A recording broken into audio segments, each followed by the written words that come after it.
All right, what's up, Dogs and Vols fans? Because we hope everyone gets to watch this little rewind of an exciting weekend in Athens, Georgia. Aaron Murray here, Thomas Edwards, Josh Dobbs in the house. And before we get into the game and what went wrong, what went right for both teams, y'all's experience down there in Athens. I know, Thomas, your first time there. I think, Josh, you've been before. But that was my first game experience, like not playing. Okay. Yeah. What was it like in enemy territory? Was Athens everything you ever dreamed about? Man, there was so much red. Like there was a lot of red. But dog barking, dude. Yeah, awkward dog barking. That was weird. But I will say, like, hey, what's more awkward? What's more awkward? People barking or just everyone just yelling "Roll Tide" at each other? Barking. Really? They're equally as awkward, I think. Yeah. The barking was weird though. But I will say, I was impressed. Like game day atmosphere was very good. Tailgating scene was very good, and like really good hospitality. Like very good hospitality. I was glad they took care of you guys. We were at this one place too, and a guy stood up on a table and was on a corner somewhere. I could tell I had a lot of tradition, in that area. And he stood up and started giving a speech, and like every single person got out, got their phone out. So I was like, "This guy must be a legend." You remember that little corner? Yeah, they're like calling the dogs. Is that something they do at tailgate? Oh yeah, who's that coming down the track like that? Yeah, I didn't know what was going on. I have no clue. It's our war chants. It's our war chants. They felt like they were going to war. They had that mentality for sure at that moment. So I know, Josh, you were what? Did you go to game day or did you go to SEC Nation? Where were you? I know you were kind of all over the place. Yeah, so Mr. Celebrity, becoming the mayor of Athens over there. Tailgate to tailgate. We were back and forth between both. So we started at with Marty over on SEC Nation, and then we went to game day, and then we came back for the SEC Nation game day show with like Tim and Jordan and all of them. So it was cool. It was fun. Yeah, I was tagging along behind him, about 8 feet behind, getting that behind the scenes footage, Just making sure that no one touched the goods, stay away. Yeah, that's right. And the Georgia fans are nice though. There was no. And obviously with my job, I've been to Auburn multiple times to call games. I've been to Ole Miss. I've obviously been to you guys, Tennessee. I've never felt in danger of some stupid fan trying to hit me or say something dumb, stupid. Yeah. I think you may get a smirky comment here or there, but you kind of luckily people at the end of the day are like, he played football, there's and he's like enjoying the game right now. So or for you doing your job, let's all calm down and enjoy this Saturday. It's funny though. I will say though, so we were walking to the game, and we're around a group of Georgia fans, and one of them turned around and said, "Hey man, big fan of yours," wearing all Georgia stuff. Big fan of yours, man, yada yada yada. And then he goes, so how has the hospitality been? I go, surprisingly, it's been great. Everyone's been really nice, pointing us to where we needed to go, because we were lost walking around campus. And I swear, the second we said that, some dude walks by and goes, "F you, Josh Dobbs." I'm golly, right on cue. And the funny thing was, all the Georgia fans around him just straight started booing him. Just boo. Yeah, that's what you get. His friends. Yeah, well, you ripped all their hearts out back in 2016, so no wonder they're damn pissed off. I mean, that's the only time Tennessee's nice. I think is that the only time Tennessee's beat Georgia in the past 12 years? Was that 16? Well, and then when you guys came to us the year before, we won. I'm 2-0 versus Georgia. Oh damn! Good for you. Yeah, we kind of struggled. So you're the only quarterback that was beating Georgia in the past 12 years. 12 years. Because I think y'all beat us in 2009. No. Since then, it was just 15 and 16. I was 4-0, so we beat you 10, 11, 12, 13. Oh, goodness. Yeah, because you were my freshman year. It was your last year. Yeah. You guys came up to Knoxville. It was a close game. You guys won, I think, overtime. Yeah, the fumble through the end zone. You guys won. Yep. And then the next year, we went down to Georgia, and it was a nail biter. I didn't play that game. We ended up losing. It was Todd Gurley's last year. We lost. And then they came to us my junior year, and then we won that year in my senior year. Gotcha. Thomas, what are you against the Dogs? What'd you say? Am I against the Dogs? I mean, yeah, essentially, I was the same time, went to school the same time as Josh, so the same record. Yeah. So you are the only quarterback that's been in Georgia in 12 years. So that I would figure there'd be a little bit more hostility. But I'm glad that the Dog Nation was kind to you guys. So where'd y'all sit? Were y'all on the field? Did Chubb hook it up? Chubb hooked it up. Chubb took care of us. Got a field pass, so I was down on the field for pregame warmups in the first half, hanging out down there, and then we went up to the skyboxes and watched the rest of the game inside from the rain, which was a really good, nice little view. We were in a box, so Thomas can give you these stories. We're in a box of all Georgia fans, so we were obviously rooting for opposite things every single day. That's always a funny dynamic because people aren't going to be like, blatantly mean to you, but like when their team does well, they're still sitting right next to you and they're going to yell right in your ear. So the whole time there weren't a lot of times for me to yell back. That's all I can really say. It was hard, but the seats are great and it was great not being in the rain. I mean, like once the rain started coming down, it was really cool seeing it from the box too. It looked great out there, but it was great. It was even better to be inside and be dry. Hey, did you? Speaking of just the stadium and the rain and the atmosphere in general, did either of you two text Eric Ainge and give him some shit for his tweet? I'm like, Eric, what are we doing here? Yeah, I'm gonna be honest though. I played into it as well last week. I kind of backed him up on a couple of interviews because we're VFLs, man. That's my guy. Yeah, but don't say it before the game. Say it for after the game. Like, why piss off 93,000 people before the biggest game of the season? True. We're just so biased. Especially like this year, and I saw just say that. Just say that. Just say, listen, Neyland is an incredible atmosphere. It is the best in the country. You don't but it's different this year. He said because Athens is scary. I promise you. He didn't even say it. He always said it was Athens is a bunch of just wine and cheese eating fans that don't get loud. All right, he did maybe go a little far with that point, right? Yeah. But I will say it has been different this year because you got to think since 2016, since we left, I saw a stat and it was like, hey, why are Tennessee fans so fanatic right now around the team, right? And at the beginning of the year, since that year, you know how many games Georgia has lost? It was like not a lot. 8 or 9. Alabama 7 or 8. It was going around all the other top programs. You know how many games Tennessee had lost up until this point since 2016? 33 games. Yeah. 33 games. That's 33 Saturdays that Tennessee fans are waking up, anxious to go see their team play, going to whatever stadium it is, watching them lose, and then they're ticked off. And now for everything to come full circle, Neyland has been rocking all year. But this is not comparing Neyland to Sanford. This was him just clearly taking a shot at Sanford. Every fan knows that Neyland is loud. Every fan knows it's louder than Sanford. We're not idiots here. And I'm not, Georgia fans aren't going to get mad at me because it's obvious. It's 102,000 in a bowl compared to 92,000 with an open end zone. There's no possible way of it being louder. But he didn't say that. He just focused on the fact that y'all are a bunch of and y'all don't get loud. That is clearly it.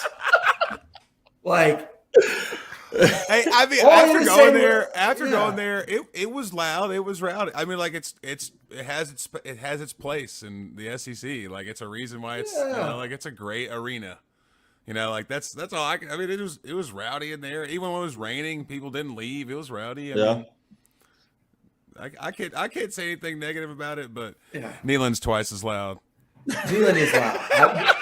I'm not going to give I'm not going to disagree with you. I ain't going to be disagreeing with you. Neyland is the loudest place in maybe America. Any stadium in America, professional, college, I'll tip it to Neyland. All right, downtown. I know you guys didn't really go out too much. I'm a little disappointed because Thomas, it's a huge music scene, and I know you're a Nashville guy, but yeah. Athens is known for its music too. I think when we just walked through, walking through, we could tell that. We walked from the stadium to eat after the game, and you could tell that. And the amount of bars and the different little scenes there were is really cool. Like, and they all had a different little flavor too. There were a bunch of different, it was cool. And that place that we ate, 5 Bar. Yeah, Uptown Shrimp. Dude, Uptown Shrimp, though, baby. That's all you need. That shrimp's fire. That's all I need. That stuff was great. Yeah, I mean, you could definitely see the potential. Not potential. You could definitely see like what. There's no potential. There's no potential. You could see it. Well, like, this is just straight. This is why people hate Tennessee fans. Y'all are snobby as shit. Our stadium's louder. Our town's louder. Athens has potential. Athens is the best college town in America. I don't potential. You can see why you would gather that mindset around Athens. No. That was gonna get more. That was gonna get quoted, right? That's exactly. No. Josh Dobbs thinks Athens has potential. Tennessee quarterback. After recent trip to the game, Josh Dobbs thinks Athens has potential. I actually liked it. Like I was impressed. You have a Waffle House right downtown. Oh man, in the heart of it. You walk by every single one of those bars, and it's like 100 people already lined up, beating down the door to get in. What goes on in that? I bet that Waffle House is pretty creepy at 3 to 5 a.m. on the weekend. Oh, yeah. That's bad. Well, that Waffle House is new. So there was a Waffle House on the other side of campus that we'd go to after downtown, which was always wild. Then they built the one downtown, I think, recently. It's a dangerous place. Cool. Speaking of quarterbacks there, I think our boy Tyler Bray was there too. Was he? Yeah. I don't know if you guys would catch up or not. It was big 6'6" quarterback. It was honestly so many people there. And then once you get closer to the game, like phone reception went out. It was difficult to truly see who all was there. But we did see a ton of people that we went to school with, tailgating. That was like what was cool. Like that. I don't remember what area it was, but it's right next to the stadium where all the big tailgate. Right next to the student gate. There's a big lawn of tailgaters, and that was a lot of fun. Like we saw Georgia people that we knew and Tennessee people that we knew there. Was it Myers Quad? Was it North Campus? I think Myers Quad sounds familiar. It was a quad, some kind of quad. I think that was probably it. I think game day usually is there if they're there. Oh, it might have been. Might have been different quad. Different quad. You had multiple quads there. I heard quad like 7 times. It's a big, beautiful rolling campus. That's for sure. All right. Yeah, my calves were sore for a couple days after. I'll be honest. I'm just not getting out of bed from walking. You know, like Tennessee's not rolling campus too. Y'all ain't flat now.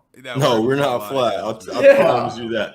So we have hills on hills that lead to a hill. That's how Tennessee to a staircase. So what? Y'all were there. What the hell happened to your Vols?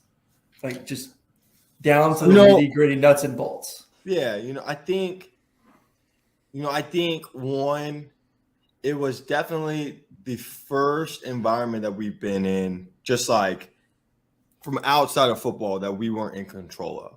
Like LSU was an 11 a.m. game out there, and Tennessee fans rented out the stadium. And every other game, especially like the big ones, have been at home. So it's the first game that there was a huge opposing crowd and a huge opposing environment that we had to overcome. And it just kind of seemed like we just never were able to get the momentum on our side. We got the big fumble early and then stalled out, didn't score a touchdown, but got 3 points. And then once Georgia went down the field and scored, it kind of felt like we were playing, just trying to get into the game from there. So, I think it started there. Like the environment played an impact on it. We weren't able to, like we talked about, right? Like, how does Tennessee win the game? They have to execute and hit those big plays that they've been doing all year, and they didn't. And obviously, that showed in the score at the end of the game.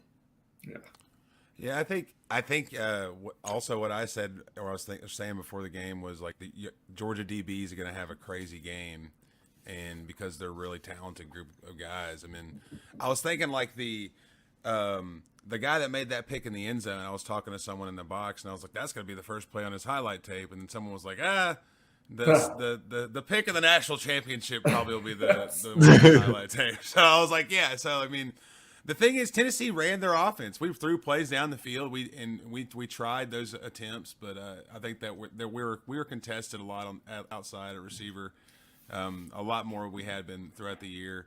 Like Dobbs said, I feel like we have to find that rhythm, and we never really. It was kind of like we never really could lock into it, and even from the beginning.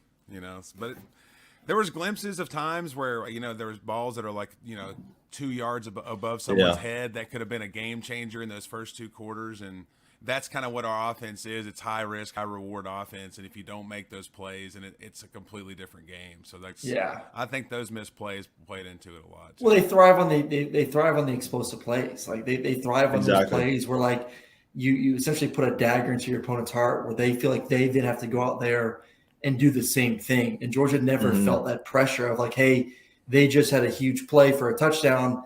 Now we have to go out there and answer the bell. It wasn't ever that. It's like Georgia dictated the tempo of the game. They were never behind really in their minds, and then just could play their type of ball game. And what's interesting at the end of the day too is, to me, this is going to be a rematch. I think Georgia's going to be the number 1 team in the country. They're going to run the table. They're going to beat LSU most likely in that SEC championship game if LSU takes care of business this weekend, if Alabama beats Ole Miss. And I think TCU is going to lose either this week versus Texas or next week at Baylor. So the Big 12's out. The ACC's out. Georgia's in at 1. Ohio State or Michigan's in at 2. I don't know who's going to win that game, honestly. I think the Pac-12, a 1-loss Pac-12 team's in at 3. And then 4 is Tennessee. And honestly, it works out nicely for you guys. Like, you don't have to play in the SEC championship game. You get to sit at home. You get to relax. And right now, as long as you guys win the next 3 games, I think there's I would say more than 70% chance that Tennessee's going to be that number 4 spot. Then it's Georgia versus Tennessee first round at the Peach Bowl in Atlanta. Did you guys see enough in your mind to say, like, if we got another shot, do you think that they could answer the bell, or is just Georgia just on a different level in your mind? No, I think they can definitely answer the bell, and I think you kind of saw that like as the game wore on, Tennessee's defense was able to get some stops. Tennessee's offense was able to move the ball. Obviously, when it's up, you come out of halftime as a 3-possession game, you're not settling for field goals at that point. You're going for it on 4th and 28, in Georgia's territory. So I think like those aspects of the game can be lost in the final score. But I think when you just like watch the game, yes, Georgia came out and they dominated the first half. They're able to move the ball, but Tennessee showed a ton of fight throughout the game. And that's what was really good to see. Like, you're in a hostile environment against a really good Georgia team, and you're fighting till the end of the game. So, I think a rematch, neutral site, where the environment's different. I think obviously I'm a Tennessee fan, so I want Tennessee to win. But I truly think like it could turn into any person's game. And if Tennessee, those 3 deep balls that they missed on by a yard, if they hit one of those, now it's a 1-possession game. And now the game goes anyway in the 4th quarter when the tension and emotions are on the line, Oh, 100%. I mean, it could have been a better way. I mean, I like watching Alabama lose in any scenario, but after the game, them losing to LSU was it's definite door opener too, like you said. I mean, and Clemson losing too. Yeah, sure. Clemson knocking the ACC out of the picture. Yeah, but here's the thing, like, go ahead, Thomas. I didn't mean to cut you off. No, you're good. I'm just saying, like, it just completely opened the door to a new picture of what that top 4 looks like, and then it just shows you how every week, especially like this last week with however many matchups there were. Like, dude, it's subject to change every single time that we're playing football on Saturday. It's crazy. Yeah, and it's going to be interesting as the season wears on. Just seeing like, even though like some of the other conferences might be out, but if some of them finish with 1 loss, just to see what the playoff committee does. I think Tennessee's resume obviously speaks for itself with Tennessee's how well they played so far. Way better. Well, so we know in week 1 of the reviews they like us. I mean, they put us in 1 prior to that. So I mean, that's a positive out of that last week. I mean, exactly. It's a fleeting ranking, but just we know that the people that are making the decision like us from week 1. Exactly. Yeah, I think Clemson's schedule has just been so crap this season that it's hard for me to say that even a one-loss ACC champion, whether it's Clemson or North Carolina, deserve to get in. Like I just think the committee is kind of, that ship has sailed. ACC, it ain't happening this year unless a lot of things have to go right. And I do think it says a lot that you guys are still ranked 5th. Like if TCU loses next week to Texas, which they're a 7-point underdog right now heading to the game from Vegas, you guys should move up to 4. So then all of a sudden you're right back into it at that number 4 spot. So I think y'all are in a good spot. And I think it'd be an interesting matchup. Like a lot of people ask me today, they're like, okay, if Georgia got through Tennessee, who could beat Georgia going forward?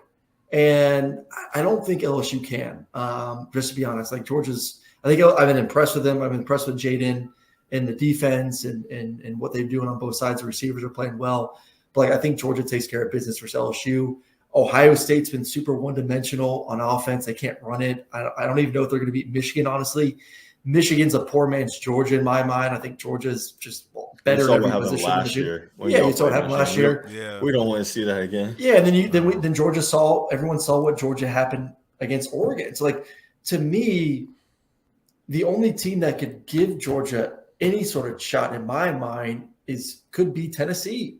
And I would say Tennessee or Alabama, but again, they're not going to have to face Alabama. You're not going to have to play Alabama. So I think it's gonna work out well. That's the beauty of college football. It's like every week, it's your dreams, it's your goals, it's your aspirations. They're on the line, and it's like just seeing that how it unravels each and every week with more top 10 matchups as the season wears on. It's going to be interesting to see how it shakes out.